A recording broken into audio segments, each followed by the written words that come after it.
जयपुर में जारी पत्रिका बुक फेयर के 5वें दिन वेद विज्ञान उपनिषद पर एक विशेष संवाद सत्र आयोजित हुआ। ये ग्रंथ पत्रिका समूह के प्रधान संपादक गुलाब कोठारी द्वारा लिखित है, जो वेदों और उपनिषदों के गूढ़ ज्ञान को आधुनिक वैज्ञानिक दृष्टिकोण से जोड़ता है। इस सत्र में जगत गुरु रामानंदाचार्य राजस्थान संस्कृत विश्वविद्यालय में दर्शन विभाग के अध्यक्ष शास्त्री कौशलेंद्र दास ने अपने विचार रखे।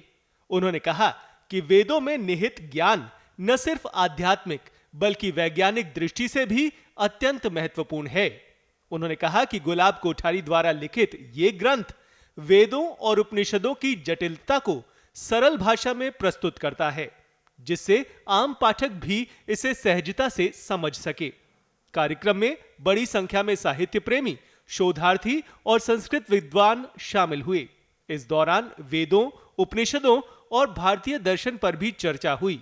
इस सत्र में श्रोताओं ने बढ़ चढ़कर भाग लिया और ग्रंथ को लेकर अपनी जिज्ञासाएं शांत की। आचार्य शंकर ने, आचार्य रामानुज ने, आचार्य निम्बार्क ने, मध्व ने, वल्लभ ने, ये जो आचार्यों की एक परंपरा है, इन्होंने संरक्षण किसका किया? अब आजकल लोग कहते हैं इन्होंने हिंदू धर्म को बचाया और ये बचाया, चूंकि उस समय तो हिंदू धर्म जैसी अवधारणा नहीं थी, कोई दूसरे थे ही नहीं कि आप हिंदू धर्म को बचा रहे थे। दार्शनिक प्रस्थानों का विवाद था वो। आचार्य शंकर ने बुद्धिज्म के वेदों को नहीं स्वीकार करने के सिद्धांत का खंडन किया और वेदों की संस्थापना की।